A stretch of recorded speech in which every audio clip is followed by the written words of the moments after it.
Welcome to Bioratna.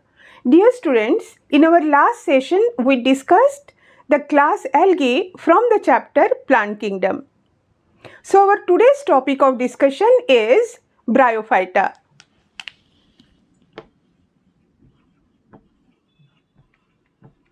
Bryophyta. Dear students, in this plant kingdom, out of these 5 classes, algae and bryophytes, they are so inconspicuous that you often miss them. You often miss noticing them. आप अपने चारों तरफ जो देखते हो, mostly they are the angiosperms, the flowering plants.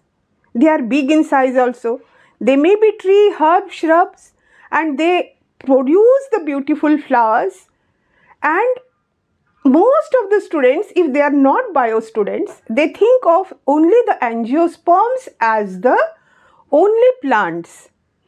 अगर उन्हें बोला जाए कि इन फ्लावरिंग प्लांट्स के अलावा भी प्लांट्स होते हैं, then they are really surprised. Try this on some persons who are not biology person. Fine. So ये algae and bryophyta, algae which you have already studied, and they often go unnoticed. उसमें से algae फिर भी आपके notice में आता है. If I say कि algae is काई, काई बोलते हैं, you all relate it कि चलो वो जो नदी के पास जाते हैं, लेक के यहाँ जाते हैं, तो वहाँ पे काई की लेयर रहती है, that slippery one.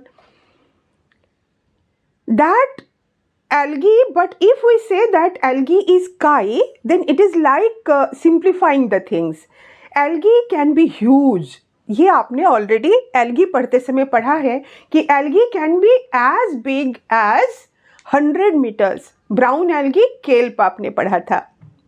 So these algae, आप इसे नोटिस करो या ना करो, ब्रायोफाइट्स आप इसे नोटिस करो या ना करो, वो आपको क्या देते हैं? More than 50% of the carbon dioxide which is fixed during photosynthesis, it is done by algae. तो algae आपके environment को ऑक्सीजन रिच बना रहे हैं. And what about bryophytes? Soil is so important. All the nutrients in everyone's body, it has come from the soil only. The plants absorb it from the soil, then we all are dependent on that nutrient. And bryophytes, they have great role in not only just in the formation of soil, but they also prevent soil erosion. ये bryophytes जो है, ये क्या करते हैं? When it is only rock, the soil is not formed, at that time the other plants, they cannot grow there. आप सोचोगे कि आपके एंजियोस्पर्म का सीड वहाँ आया और ग्रो कर जाए? It can't happen. But the lichens and the bryophytes, they are the first to inhabit such places. वो rocks के crevices में grow करने लगते हैं and they help in the breaking of the rocks and in the formation of soil. जैसे sun का बड़ा role है, rain का बड़ा रोल है, wind का बड़ा सा रोल है. Similarly, these lichens and bryophytes, they have a major role to play in the formation of soil from the rocks. फिर इस rock की वो बाद में केयर भी लेते हैं, इस soil की फिर वो केयर भी लेते हैं. Sorry, not rocks, it's soil. Soil की वो केयर भी लेते हैं as they form a thick mat on the soil so that prevents soil erosion. बरसात का पानी आए, wind आए, then the soil is protected below that mat which is formed by the bryophytes. Bryophytes को कभी आपने देखा है, पहचाना है? आपके बुक के अलावा आप कहीं बाहर निकल के बता सकते हो कि this is bryophyte? These bryophytes, so 2 points you have seen about bryophytes, that they help in soil formation. They help in soil formation and they also prevent soil erosion. So they prevent the soil erosion. Fine. ये bryophytes, उसे आप कैसे पहचानोगे? There's algae, you know, algae को भी आप देखोगे बरसात के दिनों में किसी ईंट के ऊपर, not just in the aquatic, एकदम एल्गीज आर एक्वाटिक, हाँ पानी के अंदर रहते हैं, वेदर फ्रेश वाटर और मरीन वाटर। ब्रायोफाइट्स पानी के अंदर नहीं रहते, they need damp, humid, shady places, damp, humid and shady places to grow. ठीक है, तो मोस्टली हिल्स पे तो ये पाए जाते हैं, हिल्स पे तो ये उन्हें बहुत अच्छे से मिल जाता है। आपके यहाँ अगर बहुत सनी एरिया भी है, during the rainy season you will find कि आपके घर के बाउंड्री वॉल के ऊपर, आपके गार्डन के ब्रिक्स के ऊपर you will find a thick layer, carpety layer, green carpet.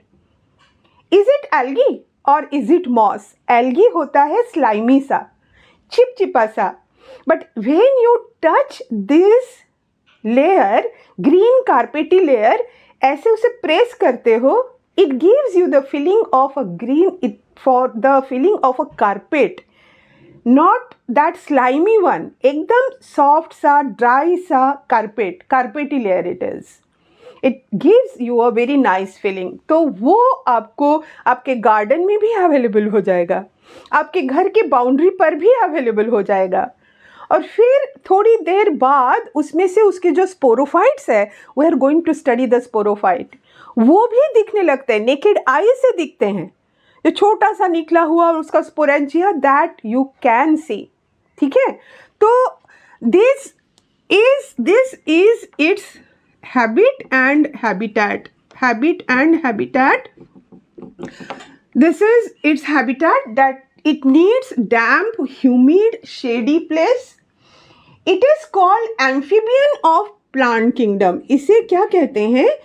This is called amphibian of plant kingdom. ये टर्म बच्चों को समझ में आए नहीं आए ऐसे याद कर लेते हैं। बच्चे हार्डली क्वेश्चन पूछते हैं जो उन्हें बहुत पूछना चाहिए। You have to poke them कि अच्छा ये एम्फीबिया है, समझ में आया? हाँ समझ में आया। कैसे? Like the frog, amphibia means frog. अच्छा वो फ्रॉग तो पानी के अंदर चला जाता है, पानी से बाहर निकल आता है। It needs the water for its it releases its eggs, the sperms into the water, वहीं पे fertilization होता है। लेकिन उसके अलावा भी फ्रॉग को जब मन है पानी में जा सकता है, जब मन है वो जमीन पे आ सकता है। That thing you cannot relate here. It is not that kind of amphibian. ये क्या है? It is terrestrial only. It is terrestrial. terrestrial है, but it needs water for the movement of the sperms. उसके जो male gamete है वो पानी के मीडियम के थ्रू जाता है और वो फीमेल गमीट को जाके फर्टिलाइज करता है। That means it is terrestrial but needs water for fertilization. Water for fertilisation. तो ऐसा नहीं कि पानी के अंदर रहता है, लेकिन but it is found in those terrestrial areas where they can come across. वहाँ पे पानी थोड़ा आता ही रहे, वो डैम्प रहे। ह्यूमिड तो ह्यूमिड इज समथिंग डिफरेंट, लेकिन वाटर वहाँ पे हो, सूखी ज़मीन नहीं हो।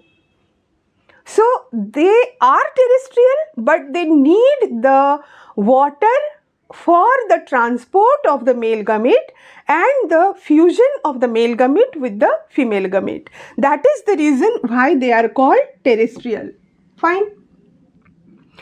अब हम शुरू करें उसके बॉडी स्ट्रक्चर को कि this is one of its economic importance. Economic importance last में पढ़ते हुए भी ये हम पढ़ेंगे, लेकिन शुरू में भी इसे NCERT ने डील किया है। एंड इट हैमर्स समवेयर कि हाँ देखो ये इतना इम्पॉर्टेंट है कि it has form the soil for us, soil for everyone. Fine. तो we have a practice that before we start any new topic we always revise the previous topic. तो that way we should have First revise the algae and then we should have started the bryophytes. Algae बच्चों, algae पढ़ाते समय I only missed during when I taught algae. Before that, the revision of this viroids was skipped. उसमें नहीं था. Otherwise, we always revise the previous topic also. And algae याद रखना बच्चों के लिए बहुत, मतलब सबसे ज़्यादा डिफ़िकल्ट अगर 4-5 टॉपिक ही ले लिया जाए तो one of it is algae, जिसके सारे एग्जाम्पल याद करना बच्चों के लिए काफ़ी मुश्किल होता है. So while teaching algae, I have never focused on mnemonics, never. ऐसे ही सारे नाम याद हो जाते हैं, कैसे रिलेट करते हुए याद हो जाते हैं बच्चों, उसके स्ट्रक्चर को भी रिलेट करते हुए. जैसे if you focus just on mnemonics, तो न्यूमोनिक्स से हो सकता है आपने 6-7 नाम याद कर लिए हो, आप खुश हो गए कि ये नाम वाला है, लेकिन आपने उसके स्ट्रक्चर पे फोकस नहीं किया. There is one page algae में जहाँ पे ऊपर में green algae, then in the middle brown algae, then the red algae, the diagrams are given. How many of you can recognise all the diagrams कि हाँ ये वाला एल्गी है. तो when you go on focusing on the diagrams, जब आप पहचान जाते हो किसी को, उसके बाद याद रखने में दिक्कत नहीं होती है. I can give you one example. जैसे यूलोथ्रिक्स है, यूलोथ्रिक्स का जो सेल है, Ulothrix in the cell of Ulothrix, the plastid which is present it is horse shoe shaped. तो ये है इसका हॉर्स शू शेप प्लास्टिड. यहाँ ओपन है, ये यहाँ ओपन है, this is open. Here it is the cytoplasm, यहाँ अंदर में न्यूक्लियस है. Here it is pyrenoid. Plastid है तो पायरेनॉइड है. So this is the nucleus and this is. तो यहाँ आपको ये समझ में आ गया यूलोथ्रिक्स की ऐसे डिटेल करके डायग्राम नहीं है एनसीईआरटी में. तो जब नहीं होती है, एक इस तरह से डायग्राम है ना, ऐसे ऐसे ऐसे यूलोथ्रिक्स का डायग्राम दिया हुआ है, तो ये भी तो आपसे एक्सपेक्टेड है ना कि यहाँ क्या है, देखे थोड़ा सा. फिर उस पर अगर क्वेश्चन आ जाता, मतलब वहीं पर उसी बुक में जितना दिया हुआ है उससे सिर्फ एक कदम, जस्ट वन स्टेप एक्स्ट्रा अगर आप लेते हो तो यू विल नेवर कंप्लेन कि कुछ 1% था जो बाहर से आ गया था. फाइन. तो this is the Ulothrix one. और ये जो स्पाइरोगायरा का सेल अगर आप ले लेते हो, तो स्पाइरोगायरा के सेल में at the centre this nucleus is there. Nucleus को सराउंड करते हुए थोड़ा सा cytoplasm, this the cytoplasmic strands and the peripheral cytoplasm. इतना हो गया. This is the nucleus, this is its nucleus. और जो मेन कैरेक्टर है स्पाइरोगायरा का, it is having this spiral chloroplast. This is the spiral chloroplast. अब इसे कैसे रिलेट कर लेते हैं, याद रखने में कभी कैसे नहीं भूलते हो. तो ये जब आप देखते हो ऐसे, उसके बाद the gametes in algae. Gametes in algae जो हम रिवीजन करते हैं ना पहले, तो this is a kind of revision also going on for the algae. Algae I promise कि ये प्लांट किंगडम के जितने टॉपिक्स है करते हुए, even when I move to pteridophytes और gymnosperm और angiosperm और the life cycle, algae का छोटा छोटा पार्ट लेते चलेंगे, उसका रिवीजन आपको करते चलेंगे. उसके बाद पहले के साथ दूसरे को जोड़ते हुए इस तरह से लास्ट वाले इसमें आपका कंप्लीट algae का भी पूरे आपके फिंगर टिप्स पे हो जाए, इसका केयर हम लेने वाले हैं. लेकिन यहाँ आप देखिए, हाँ, तो न्यूमोनिक्स की बात कर रहे थे हम. न्यूमोनिक्स को अब छोड़िए, अब यहाँ देखिए. अब ये जो गमीट्स होते हैं एल्गी में, so this gametes you know that they may be isogametes, they may be anisogametes, और it is may be it is isogamous. The type is isogamous, anisogamous और ऊगैमस. इसमें आपने पढ़ा था कि ये जो आइसोगैमस है इसमें सेम साइज के होते हैं male and female gametes. But 2 example जो आपने पढ़े थे, वन वॉज फ्लैजेलेटेड, जिसके दोनों फ्लैजेलेटेड थे, और दूसरे में फ्लैजेला नहीं था. एक था यूलोथ्रिक्स, दूसरा था स्पाइरोगायरा. अब आप कैसे याद रखोगे कैसे याद रखोगे कि ये यूलोथ्रिक्स था? और ये अक्सर 99.9% बच्चे गलत करेंगे कि ये फ्लैजेलेटेड सेम साइज वाला किस में था, नॉन फ्लैजेलेटेड लेकिन सेम साइज का किस में था। तो जस्ट लुक हियर, ये जो स्ट्रैंड है क्लोरोप्लास्ट की, उसकी ओर देखिए और सोचिए कि इसने तो सारे अपने स्ट्रैंड क्लोरोप्लास्ट में ही लगा दिए, तो इसके पास फिर फ्लैजेलेटेड गमेट्स बनाने के लिए स्ट्रैंड्स बचे कहाँ से? नहीं बचे।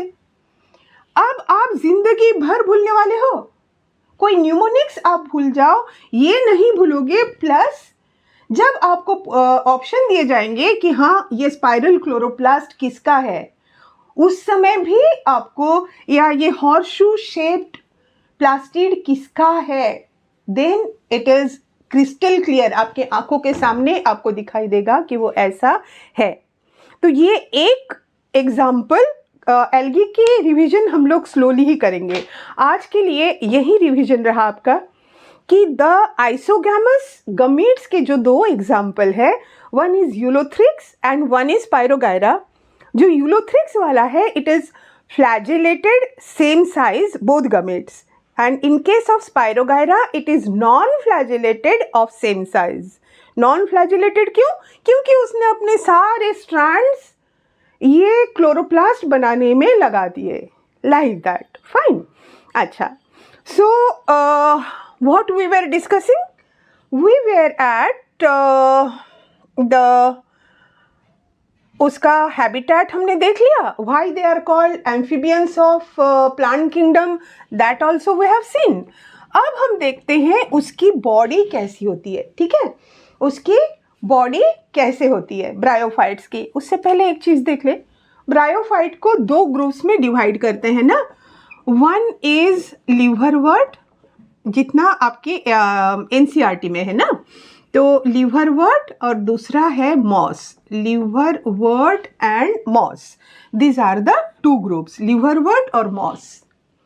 एल्गी में आपने पढ़ा था कि its body is thalloid body, not differentiated into root, stem, leaf etcetera. They also have a thalloid body but much more differentiated than the algae. इसके अलावा टेरिडोफाइट्स, जिम्नोस्पर्म, एंजियोस्पर्म, सब में बच्चों वैस्कुलर बंडल स्टार्ट हो जाते हैं। Algae and bryophyta, they are the only group जिसमें कोई वैस्कुलर बंडल नहीं है। ठीक है, so this let me take another screen, their body structure ना।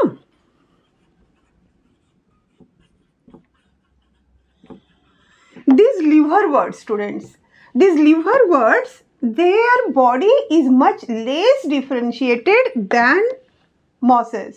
ऐसे तो वो टेरिडोफाइट्स, जिम्नोस्पर्म, एंजियोस्पर्म्स के मुकाबले कुछ भी नहीं है, उनकी बॉडी बिल्कुल ही डिफरेंशिएटेड नहीं है। But at least this mosses, they have root like, stem like, leaf like structures. Here in case of liverworts, these are thalloid, this are thalloid. Thallus किसे कहते हैं? जिसमें बिल्कुल डिफरेंशिएशन ऑफ स्ट्रक्चर नहीं होता। So their body is thalloid and it grows dorsiventrally, it grows dorsiventrally on substratum. Dorsiventrally मतलब क्या? डॉर्सीवेंट्रली, आपके बॉडी का डॉर्सल सरफेस कौन सा है बताइए तो? What is your dorsal surface? What is your ventral surface?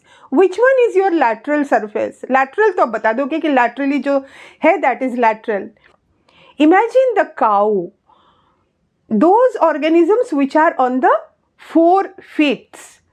तो अपर वाली जो बॉडी है जो सन को फेस करती है दैट इज डॉर्सल, और लोअर साइड जो सॉफ्ट रह जाती है, उसे उतना सहना नहीं पड़ता sun, wind etcetera, that is the ventral one. आपकी जो पीठ है दैट इज आपकी डॉर्सल साइड।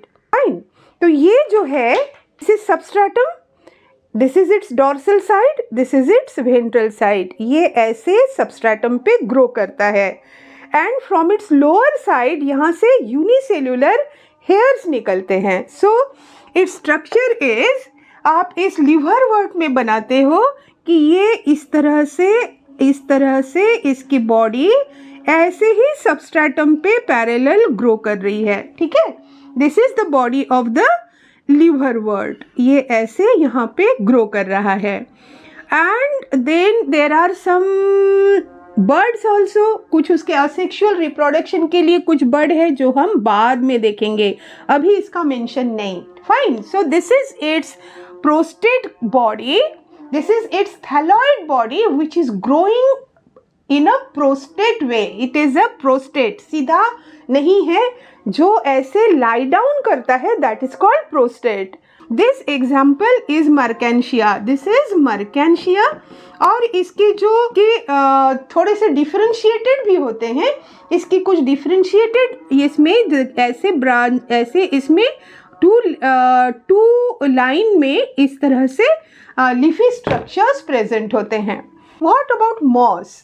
मॉस की बॉडी काफ़ी डिफरेंशिएटेड होती है बच्चों लिवर वर्ट से। मॉस की वो बॉडी जिसे हम डिस्कस करेंगे, that body, that leafy stage, उसे कहते हैं लीफी स्टेज ऑफ गमीटोफाइट। आप समझ में आपको आ रहा है कि मैम यहाँ पे कोई एक पॉइंट बिना बताए इसे बता रही है। I have reasons for that. अभी आपको सिंपल वे में उसको ले जाते हैं, उसके बाद इस लीफी स्टेज के सामने का भी जो है that will come under reproduction, वहाँ वो आपका आपस में जुड़ जाएगा और उस तरह से समझना आपके लिए आसान होगा। सो दिस लीफी स्टेज जो है उसका, जो गमीट्स बनाता भी है, which has the sex organs, which produces gametes, ये जो लीफी स्ट्रक्चर है, this leafy structure, it has root-like structure. This is root-like, these are the rhizoids, and then the spirally arranged leaf-like structure, these are the spirally arranged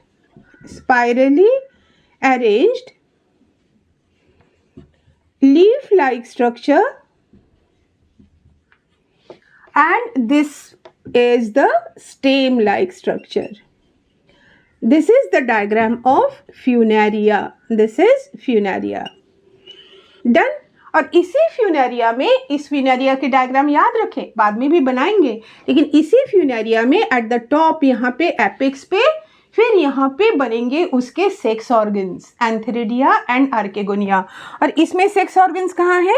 ये इस तरह से एक slender stock लेता है बच्चे, स्लेंडर ऐसे स्टॉक लिया, दिस स्टॉक इज कॉल्ड, नहीं पढ़ते हैं ना इसको, यहाँ पे नहीं पढ़ते हैं इसको, अभी रिप्रोडक्शन का चैप्टर्स डिटेल में लेते हैं, उसी में हम पढ़ेंगे।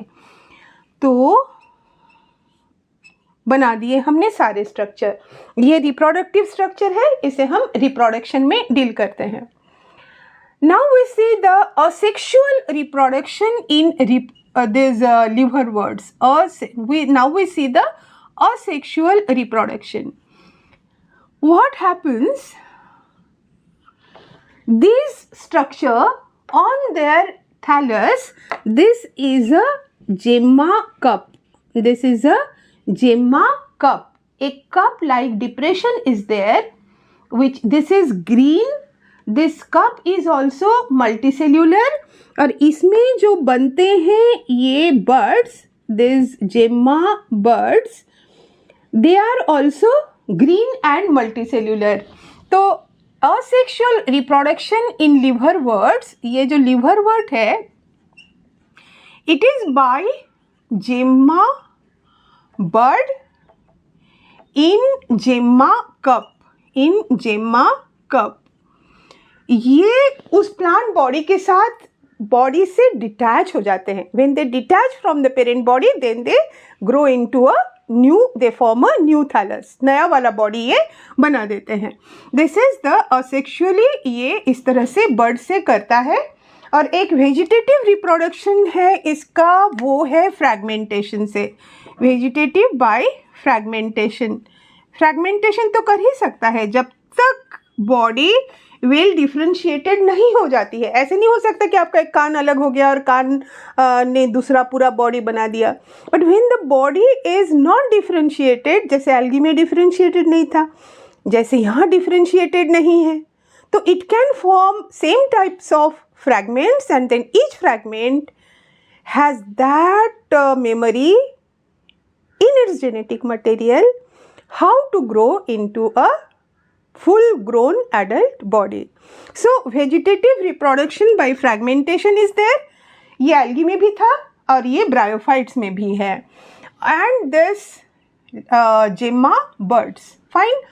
Now come to the moss. Moss का ये जो leafy stage हम कहते हैं ना बच्चे, ये leafy stage बना कहाँ से है? It has formed as a lateral bud. ये भी एक lateral bud from secondary protonema. From secondary protonema. अब अपने दिमाग को यहीं स्टॉप कीजिए. What is protonema? We are going to discuss in reproduction. Secondary protonema नाम के स्ट्रक्चर से एज अ लैटरल बर्ड ये लीफी स्टेज ग्रो करता है. So this is that leafy stage. हो गया, एक रिवीजन की जरूरत है.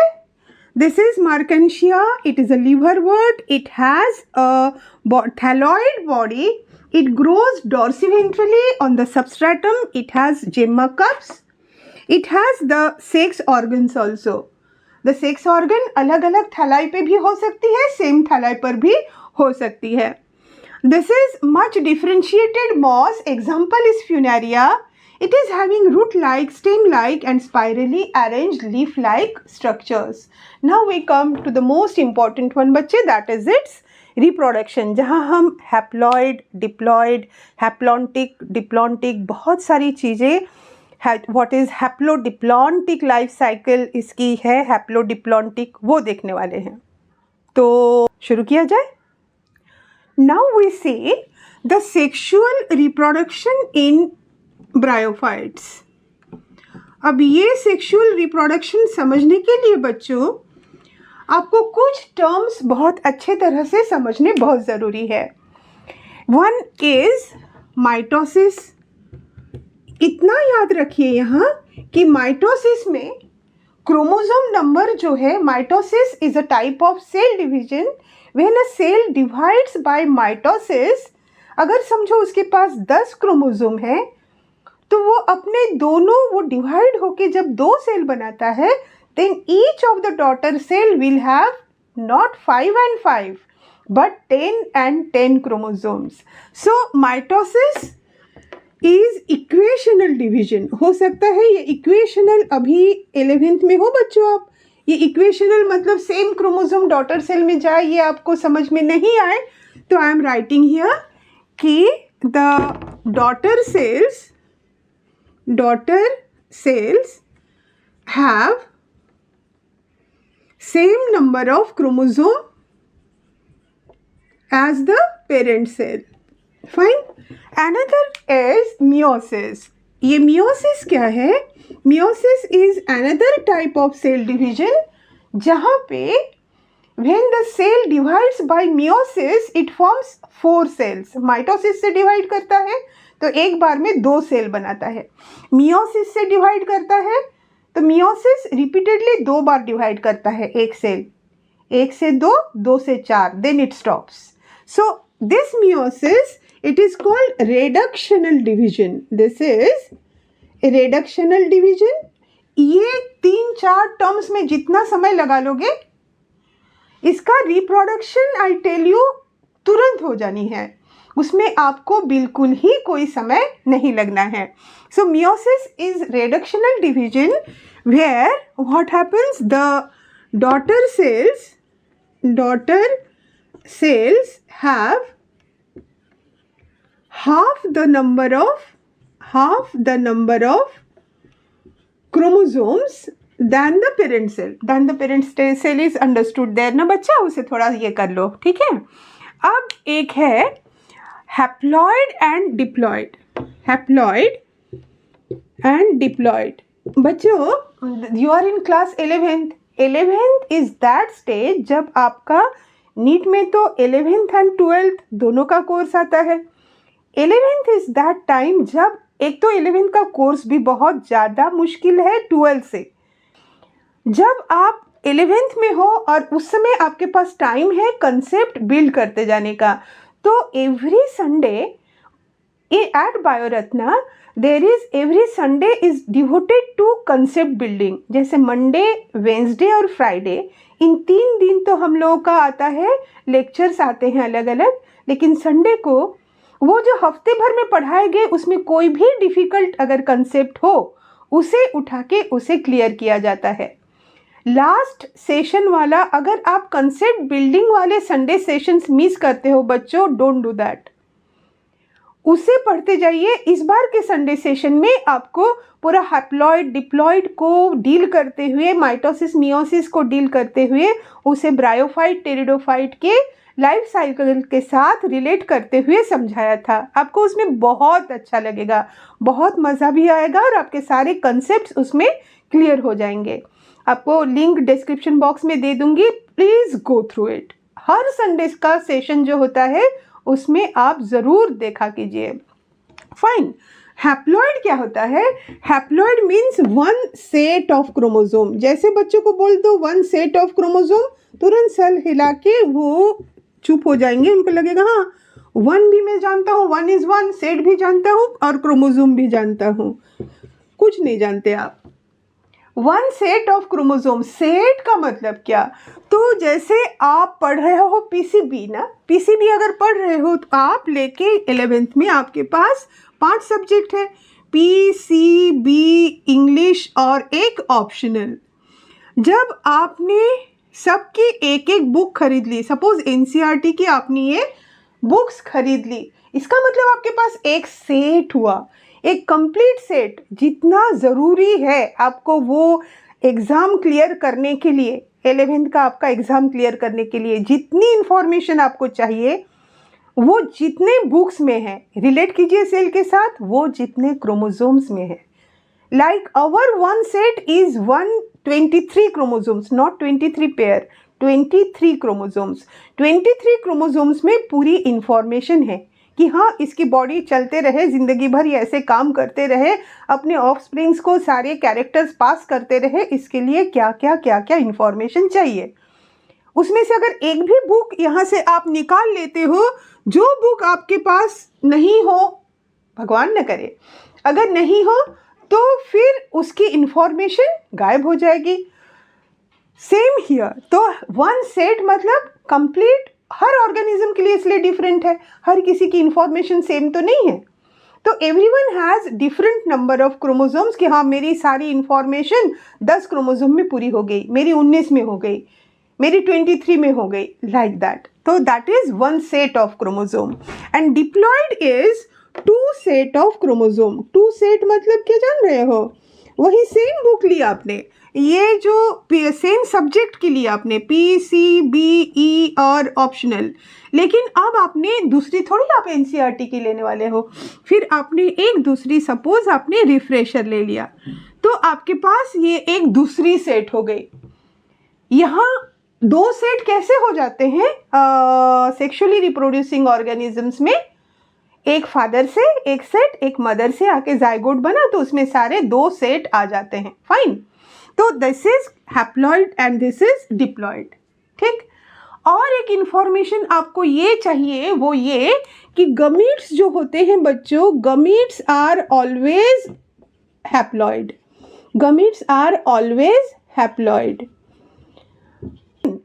तो हमारा जो गमीट है, हमारा गमीट जो हैप्लॉइड है, ह्यूमन बीइंग का जो गमीट है, जो हैप्लॉइड है, क्या वो कभी ऐसा सोचता है? वो क्या करता है, दूसरे गमीट से मिलता है और फिर से एक ह्यूमन बीइंग ही बनाता है, एक छोटा सा ह्यूमन बीइंग ही बनाता है. मतलब जब भी बॉडी बनती है वो सेम बनती है. ये गमीट ऐसा नहीं करता. ये गमीट विच इज़ हैप्लॉइड वो ऐसा नहीं करता कि चलो मैं एक काम करता हूँ, ये तो एक डिप्लॉइड मेरी बॉडी थी और इसने मुझे बनाया, मेरे पास तो एक मतलब मैं तो हैप्लॉइड वाला बन गया हूँ, ये 2n वाले हैं सारे, मैं n हूँ, मैं ऐसा करता हूँ चलो एक हैप्लॉइड बॉडी बना देता हूँ. लेट मी सी कि एक हैप्लॉइड बॉडी कैसे होती है. क्या वो ऐसा करता है? नहीं करता. It waits for the another gamete, उसके साथ फर्टिलाइज करके जब वो 2n हो जाता है तभी वो जाके ये फिर से ह्यूमन बॉडी बनाता है। क्यों? बिकॉज द इन एनिमल्स, ये एक नया चीज़ है आपके पास ना, let this sink in, this information, ये आपको कई जगह मदद करेगा। हैप्लॉन्टिक, डिप्लॉन्टिक, हैप्लोडिप्लॉन्टिक सभी चीज़ें समझने में, उसे ह्यूमन बींग्स के साथ, एनिमल किंगडम के साथ कनेक्ट करने में आपको बहुत मदद होगी। Animals, in animals haploid cells cannot divide either by mitosis or meiosis, ये कुछ नहीं कर सकता है, ये माइटोसिस भी नहीं कर सकता है, मियोसिस भी नहीं कर सकता है।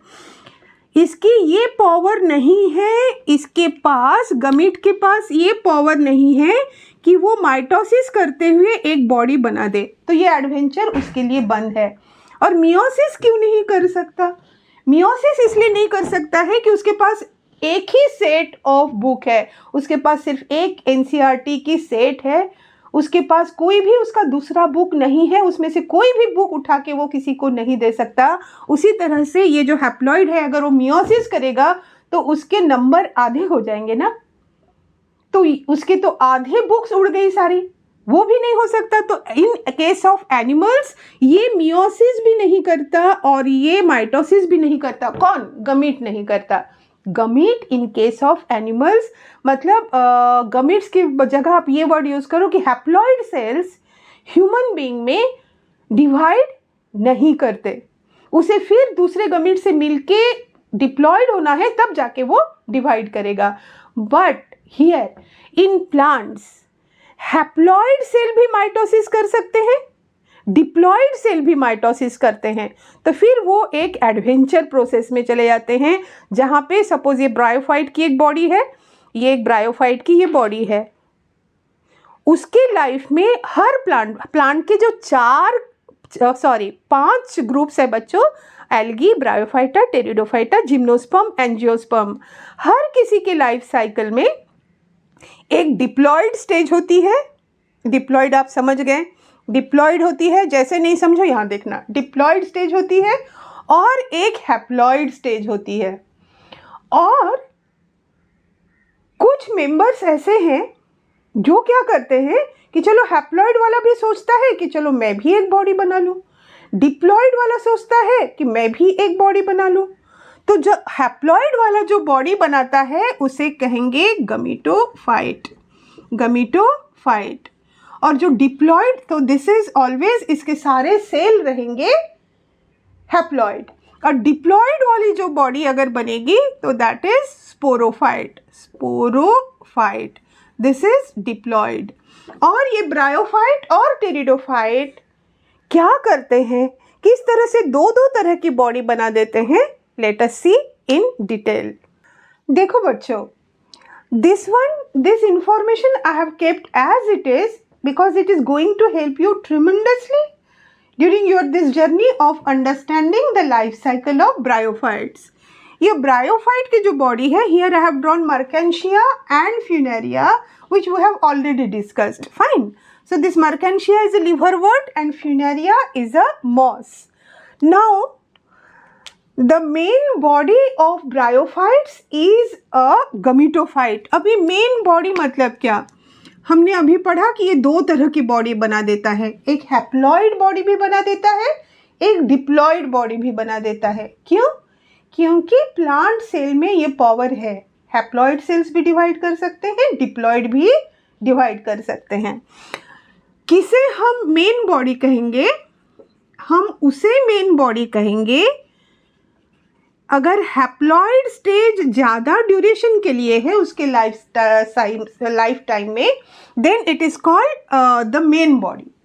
और अगर डिप्लॉइड वाला स्टेज ज़्यादा समय तक रहे, जैसे टेरिडोफाइट्स में हम देखने वाले हैं, then it is called the main body. जो भी ज़्यादा समय के लिए रहे, चाहे हैप्लॉइड हो चाहे डिप्लॉइड हो। तो this is main body is gametophyte, ये इसकी मेन बॉडी हो गई। नाउ दे हैव, ये जो स्ट्रक्चर बना हुआ है जिसे आप देख रहे हो, दिस इज आर्केगोनियोफोर। जैसे आपने कोनिडियोफोर नहीं पढ़ा था, कोनिडियोफोर जो कोनिडिया बनाता है पेनिसिलियम में, मतलब जो आर्केगोनिया को होल्ड करने वाला है, आर्केगोनिया एंड एंथेरिडिया, ये दो हो गए ब्रायोफाइट्स के male and female sex organ. क्या? Archegonia, it is the female sexual organ, and antheridia, this is male sex organ। ये हो गए उसके सेक्स ऑर्गन्स ना। तो ये जो सेक्स ऑर्गन्स है archegonia and antheridia, they are multicellular, multi से दोनों मल्टीसेल्यूलर है, और ये आर्केगोनिया जो है वो फ्लास्क शेप्ड है। This is flask shaped and multicellular. Fine, ये इन्हें होल्ड करने वाला जो स्ट्रक्चर है दिस इज आर्केगोनियोफोर, और ये antheridia that is male sex organ को होल्ड करने वाला जो स्ट्रक्चर है दैट इज एंथेरिडियोफोर। कोई दिक्कत नहीं आता, कोई दिक्कत नहीं। आर्केगोनिया को होल्ड करने वाला स्ट्रक्चर जैसे कोनिडिया को होल्ड करने वाला conidiophore, here archegonia, that structure which is holding archegonia it is called archegoniophore, and which is holding antheridia it is called antheridiophore। इसके अंदर, इसके ऊपर यहाँ पे आर्केगोनियोफोर में यहाँ होंगे आर्केगोनिया, और इसमें यहाँ पर होंगे antheridia. This antheridia, so we start from here ना, यहाँ पे एक फ्लो चार्ट बनाते हैं चलो हम। तो ये हो गई main body, main body, this main body is gametophyte, the main body is gametophyte, that means it is diploid। ठीक है, सॉरी, that means, इतनी बड़ी गलती, that means it is haploid। अब इसने क्या किया, अब इसने एंथेरिडिया में बनाए बाइफ्लैजेलेट जूस्पोर्स। इसके सेक्स ऑर्गन्स जो है, सेक्स ऑर्गन्स का भी नाम लिख लेते हैं चलो। सेक्स ऑर्गन फीमेल वाला जो है that is archegonia which is multicellular flask shaped, इसे भी याद रखना है। And the male sex organ it is called antheridia. Fine, this is the male sex organ. इसने क्या बनाए, इसने बनाए biflagellate male gametes called biflagellate antherozoids, antherozoid, biflagellate antherozoid. इसने क्या बनाया, हर आर्केगोनिया ने एक सिंगल एग बनाया। आर्केगोनिया के अंदर एक सिंगल एग। अब इसकी प्लॉइडी अगर आपको पूछता है कोई कि अब बताइए कि आर्केगोनिया की प्लॉइडी क्या है, एंथेरिडिया की क्या है, इस गमीट की प्लॉइडी क्या है, तो आपने यहाँ क्या पढ़ा था, इसी को आप फॉलो कीजिए और देखिए आपको आंसर मिलता है कि नहीं। हियर यू से दिस इज हैप्लॉइड। हैप्लॉइड है वो मियोसिस नहीं कर सकता है, वो अपना सेट, उसके पास minimum, it is having the minimum number of chromosomes, तो उसका सेट जो है वो गड़बड़ नहीं कर सकता। It is not that it is having one set of NCERT, one set of refresher, तो एक उठा के उसने किसी को दे दिया, नो। सो ये डिवाइड हमेशा क्या चीज़ से करेगा, ये अगर आपसे पूछे आप बोलोगे ये कैसे पूछ लिया, ये तो ऐसा था ही नहीं, नो। आप बिना समझे पढ़ नहीं सकते हो, उसका कोई फ़ायदा नहीं है बच्चों, कोई फ़ायदा नहीं है फिर पढ़ के, इतने सारे क्वेश्चन छूटने वाले हैं फिर। So it is dividing by mitosis, तो फिर ये बॉडी भी जो बनी multicellular, this is also haploid, and this gametes which are formed, this is also haploid.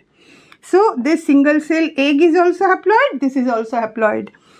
Now this biflagellate antherozoids, this is where the water is required for bryophytes ना, ये जो है ये रिलीज हो जाते हैं वाटर में, then it comes in contact, archegonia में जो एग है उसके कॉन्टैक्ट में आता है, then a zygote is form, ये जाइगोट बन गया।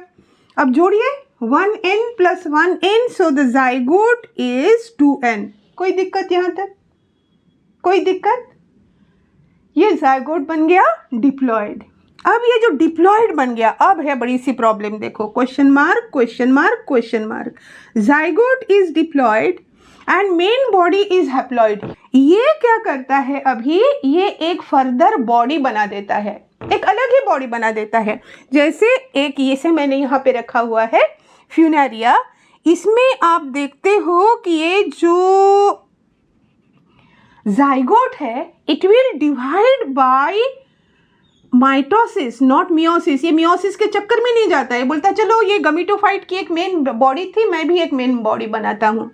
सो it divides by mitosis and it forms a diploid body. That diploid body is called sporophyte. तो ये इसने बना दिया स्पोरोफाइट। दिस स्पोरोफाइट, यहाँ देख लो इसका स्ट्रक्चर, ये फ्यूनेरिया के यहाँ पे टॉप मतलब ये लीफी स्ट्रक्चर के ऊपर में यहाँ प्रेजेंट है आर्केगोनिया एंड एंथेरिडिया। ठीक है, यहीं पे हो गया फर्टिलाइजेशन इन द आर्केगोनिया, यहाँ पे फर्टिलाइजेशन हो गया। यहीं पे अब ये स्पोरोफाइट ग्रो करता है ना। This sporophyte is not independent. ऐसा नहीं कि चलो मैं बॉडी बना लेता हूँ, मैं अलग से भी रहने लगता हूँ, not like that. It is not having chlorophyll, it is dependent on the parent plant for its nutrition. यहीं पे ये ग्रो करता है जहाँ आर्केगोनिया में फर्टिलाइजेशन हो गया। अब यहाँ से ये ग्रो करेगा और इसकी जो this is the sporophyte, the one which I have drawn with red colour. ये ब्लैक कलर में जितना था ये आपकी मेन बॉडी है, that is gametophyte. And this gametophyte it is haploid. अब ये जो बना ये दिस वन इज स्पोरोफाइट। इसके तीन पार्ट्स है, एक तो यहाँ अंदर में रूट की तरह पकड़े हुए हैं पेरेंट के बॉडी को, this part is called foot. ये जो लंबा स्टॉक है दिस इज सीटी and this one a bag like structure, this is capsule. Capsule together, this three together this is called the sporophyte. तो ये बन गया इसका sporophyte, dependent on the parent gametophyte. Independent नहीं है लेकिन एक सेपरेट बॉडी है। पेरेंट के सारे सेल्स हैप्लॉइड है, उसके सारे सेल डिप्लॉइड है। थोड़ी दिन अच्छे से चैन से थोड़ा बैठता है, उसके बाद सोचता है नहीं नहीं नहीं गलती हो गई, चलो अब फिर वापस पेरेंट के बॉडी जैसा ही बॉडी बना दूं। तो now what it has to do, it is having diploid number 2n, so naturally अब इसे कौन सा सेल डिवीजन करना पड़ेगा, 2n से n होना है। देखो वहाँ कहाँ पे आधे होते हैं, मियोसिस से, तो यहाँ ये करेगा मियोसिस। ठीक है, मियोसिस कर लिया। ये अभी सुनने में आपको बड़ा मज़ा आ रहा होगा, ऐसे आसान सा लग रहा होगा। इसे बैठे खुद से एज अ गेम ले लीजिए इसे, because it is no less than a game. इसे करने में बोलने में आपको मज़ा आएगा। जैसे ऐसे डर लगता है ना कि पता नहीं है क्या गमीटोफाइट स्पोरोफाइट माइटोसिस मियोसिस चल क्या रहा है, but you will find it very, उसे समझ जाओगे जब आपके ये सारे टर्म्स क्लियर रहेंगे। अब ये बन गया स्पोरोफाइट, इसने किया मियोसिस। मियोसिस किया तो फिर इसने बना दिए हैप्लॉइड स्पोर्स। ये हो गए स्पोर्स विच आर हैप्लॉइड, ये भी हैप्लॉइड, बॉडी भी हैप्लॉइड।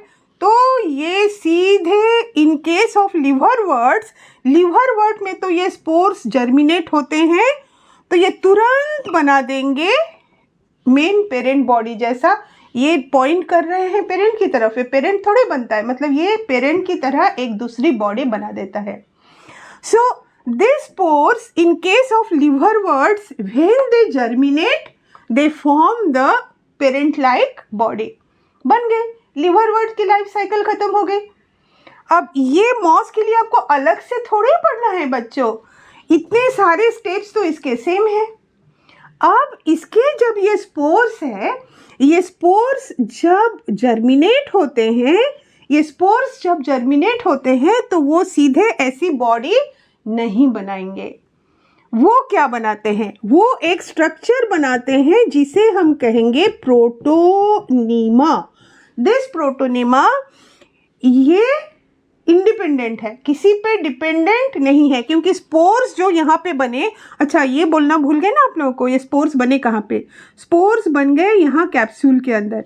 फिर ये कैप्सूल बर्स्ट करता है तो this spores have come out, तो स्पोर्स तो बाहर निकल गए, ये बॉडी पे अटैच थोड़ी है, ये स्पोर्स अलग हो गए हैं और they will be independent and this spores will form a structure called protonema. What is protonema? आपके इंटरनल इसके लिए तो बहुत इंपॉर्टेंट है, आपके नीट के लिए उसको अलग तरह से पूछेगा। Protonema is found in which group? तो फिर आपके 4 ऐसे ऑप्शंस दिए रहेंगे। प्रोटोनिमा इज ब्रायोफाइट में भी, ये मॉस में ही पाया जाता है, लिवर वर्ड्स में नहीं। लिवर वर्ड की जर्नी तो यही खत्म हो गई, स्पोर से सीधे वो चला गया अपने घर, बना लिया उसने पेरेंट जैसी body. Here it forms a creeping, green है, इंडिपेंडेंट है तो खुद का खाना खुद ही बनाएगा ना, तो this is green, this is filamentous, filament की तरह है और ब्रांच्ड है और प्रोस्टेट है, ये क्रीपिंग है, prostrate layer, prostrate creeping same ही चलेगा, लेकिन चलो क्रीपिंग जो आपके एनसीईआरटी का वर्ड यूज करें ना, क्रीपिंग। तो what is protonema? It is the first stage of, पहले हमने प्रोटोनिमा का मेंशन किया था ना जब मॉस का बॉडी स्ट्रक्चर हम पढ़ रहे थे, देन आई आस्क्ड यू कि प्रोटोनिमा, सेकेंडरी प्रोटोनिमा से एज अ लैटरल बर्ड ये वाली बॉडी बनती है, बट प्लीज़ हैव पेशेंस, हम आपको बताएंगे कि प्रोटोनिमा क्या है और सेकेंडरी प्रोटोनिमा क्या है। ये पहुंच गए हम, अब इसके साथ उसे रिलेट कर लीजिए। दिस प्रोटोनिमा जो पहला स्टेज है, दिस इज गमीटोफाइट, ये तो हैप्लॉइड ही है, यहाँ हैप्लॉइड बन गया, तो this is also haploid, but it is green filamentous branched creeping structure, it is not like this body, इसके जैसा ये नहीं है। देन ये प्रोटोनिमा से एक स्ट्रक्चर बनेगा, दैट इज सेकेंडरी प्रोटोनिमा, और इस सेकेंडरी प्रोटोनिमा का एज अ लैटरल बर्ड, इसकी lateral bud, it will grow into this body। क्या है, खत्म तो हो गया ब्रायोफाइटा, इसको समझ लोगे तो बाकी लोग तो वही सेम ही चीज़ है ना, एक अपना हैप्लॉइड बॉडी भी बना देता है, एक डिप्लॉइड भी बॉडी बना देता है, इस तरह से चलते रहेंगे। तो this is what is there, इसको एक बार रिवीजन भी करवा दें आपको, बहुत सारा ऐसा भरा हुआ लग रहा है, ये तो समझ गए होंगे, इसे मिटा के समझा देते हैं, ठीक है। Let us have a revision, fine. Sexual reproduction, इसकी मेन बॉडी जो है ब्रायोफाइट की, it is called a gametophyte, इसे कहते हैं गमीटोफाइट। ये गमीटोफाइट स्पोरोफाइट का क्या चक्कर है बच्चों, एज प्लांट में the haploid cell can also divide by mitosis, meiosis तो नहीं कर सकता है, by mitosis तो यूनिसेल्यूलर स्ट्रक्चर भी एक बॉडी बना सकता है और एक मल्टीसेल्यूलर भी एक बॉडी बना सकता है, जिसका ड्यूरेशन उसके लाइफ साइकिल में ज़्यादा है उसे हम कहेंगे मेन बॉडी। तो इसकी मेन बॉडी जो है वो गमीटोफाइट है, दैट इज हैप्लॉइड। अब इसके sex organs, its sex organs that is archegonia and antheridia, they are multicellular. ये आर्केगोनिया फ्लास्क शेप्ड होता है, ये सेम थैलस पे भी हो सकता है, सेम पर दोनों, या दो अलग थैलाई पर भी हो सकते हैं। अलग थैलाई है तो आप उसे मेल फीमेल कह लो। फिर this archegonia, inside one archegonia only one egg cell is produced. Antheridia के अंदर बाइफ्लैजेलेट एंथेरोजोइड्स बन गए। Now how these two gametes come together with the help of water?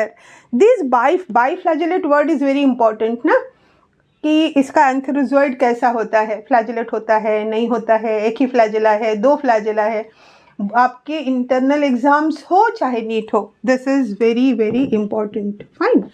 So now these antherozoids are released in water, they swim, they reach the egg and they fertilize to form the zygote. Zygote 2n है, main body n है। इस zygote ने सोचा मैं भी एक अलग तरह की बॉडी बना के देख लूँ, उसने माइटोसिस से एक स्पोरोफाइट बना लिया. This sporophyte, in case of liverworts as well as mosses, it has three parts, that is foot, seta and capsule. But of course, in case of mosses, it is much more differentiated. ये तो हम हर चीज में देख रहे हैं कि उसकी body is much more differentiated. तो it is having foot, seta, capsule. This sporophyte, it is not independent from the parent plant. उसी से जुड़ा रहता है, उसी से न्यूट्रिशन लेता है. देन उसके कैप्सूल के सेल्स जो सारे डिप्लॉयड है, उसकी पूरी बॉडी डिप्लॉयड है. सम सेल्स दे अंडरगो मियोसिस. तो इसने मियोसिस किया, इसने स्पोर्स बनाए. स्पोर्स जर्मिनेट हो गए. When they spores they germinate, यहाँ खत्म हो जाती है आपके liverwort की life cycle. They germinate and they form the main parent body like structure. In case of mosses, अब देखो बच्चों, आपने देखा एक चीज नोटिस किया, हमने अलग से लिवरवर्ट मॉस पढ़ा नहीं, दोनों सबके ये सेम है. This also simplified your study. General characters, फिर लिवरवर्ट, फिर मॉस, तीन बार एक ही चीज हमने नहीं पढ़ी. हमने ये जहां पे अलग हो जाता है वहां पे इसका अलग फ्लो चार्ट में दूसरा स्टेप डाल दिया है. So here when the spores germinate in case of mosses, for example funaria, then it forms a green filamentous branched creeping independent structure. Independent, it is producing its own food. वो किसी पे dependent नहीं है. called protonema. protonema से बना secondary protonema. From secondary protonema, from the lateral bud, this main parent body structure is formed. I enjoyed teaching you this bryophyte life cycle. I hope you also have enjoyed. अब आपका थोड़ा सा बचा है, that is economic importance. Economic importance में एक तो पहले हमने पढ़ लिया था. क्या पढ़ा था एकदम स्टार्टिंग में? इसकी इकोनॉमिक इम्पॉर्टेंस में हम पढ़ते हैं, ऐसे मत बोलो कि इसका तो कोई ज़्यादा इकोनॉमिक इम्पॉर्टेंस नहीं है, एल्गी में तो इतना सारा पढ़ा था. ये अपने सॉइल फॉर्मेशन और सॉइल इरोजन को रोकने में ही आपका पूरा इतना सारा बहुत बड़ा काम कर देता है. पहले हम स्टार्ट करते हैं स्फैग्नम से. Sphagnum, this is also called peat moss. Peat moss ये एनर्जी का सोर्स है, इसे हम as a energy product use करते हैं. इसी स्फैग्नम को हम ट्रांसशिपमेंट ऑफ, एक तो एनर्जी सोर्स, एक हो गया ये एनर्जी सोर्स के लिए यूज किया, दूसरा हमें transshipment of live organism. Shipment of live organism, ये क्या चीज है? This sphagnum they can hold lot of water. तो आपको शिपमेंट करनी है, मतलब कोई लाइव ऑर्गेनिज्म को कहीं दूसरी जगह भेजना है, उसके चारों ओर आप स्फैग्नम रख देते हो. दिस इज वाटर होल्ड भी करता है ये, तो वो अंदर के ऑर्गेनिजम्स को प्रोटेक्टेड रहेगा, उसको एक ह्यूमिड कंडीशन ड्राई नहीं होने देगा. सो दिस इज स्फैग्नम. दूसरा इसका important point, it is used as food also by many food as many herbivorous mammals, birds, और एक कोई है जो मैं भूल रही हूँ, जस्ट अ सेकेंड ना, देख लो. birds and other animals, अच्छा यहाँ भी नाम नहीं है, and other animals. दूसरा हो गया. तीसरा, with lichen, together with lichen, it is the first to inhabit the bare rock ecology में, वो जहाँ पे अभी तक सॉइल नहीं बना है. so they help in formation of soil by breaking the rocks. Rock को तोड़ने में वो मदद करता है. This is the biological factor, class 9 में पढ़ा था आपने. तो this is the biological factor which helps in the breaking down of rocks to form the soil. और एक है ये, फिर जिस सॉइल को उसने बनाया उस सॉइल को वो प्रोटेक्ट भी करता है, as it forms a mat like structure on the soil surface. तो soil is not carried away by running water or wind, thus it prevents soil erosion. Thus it prevents soil erosion. ठीक है, that's it. अब इसके examples तो बहुत कम है बच्चों, इसके एग्जाम्पल में उतनी बड़ी बात भी नहीं है. हमने कहा था कि ब्रायोफाइट्स के सारे क्लास में ही याद हो जाएंगे. इसमें ऑलरेडी आपने पढ़ा है मार्केंशिया. पहले एनसीईआरटी में एक रिक्सिया का भी नाम आता था, लेकिन अभी सिर्फ मार्केंशिया है. तो आप लिवर वर्ड्स में से लेते हो मार्केंशिया, ये मार्केंशिया भी है. And this one also you know, this is Funaria. फिर ये पीट मॉस में आपने पढ़ा है, क्या पढ़ा? स्फैग्नम. और बस एक एक्स्ट्रा है, that is Polytrichum. That is Polytrichum. Only 4: Marchantia, Funaria, sphagnum और पॉलीट्राइकम. मर्केंशिया, फ्यूनेरिया, स्फैग्नम बहुत बार पढ़ पढ़ के आपने पूरे क्लास में मर्केंशिया और फ्यूनेरिया को पढ़ा है. स्फैग्नम को आपने यहाँ इकोनॉमिक इम्पोर्टेंस में पढ़ा है. सिर्फ आपको याद रखना है पॉलीट्राइकम. सो बच्चा, आज की पढ़ाई अच्छे से समझ में आ गई ब्रायोफाइट्स की. अच्छा, अभी क्या हुआ था पता है बच्चे? ये एल्गी डालते समय वेंसडे को डालना था और कुछ प्रॉब्लम हो गई, वेडनेसडे को नहीं डाल पाए, तो वेंसडे का एक गैप आ गया वहाँ पे.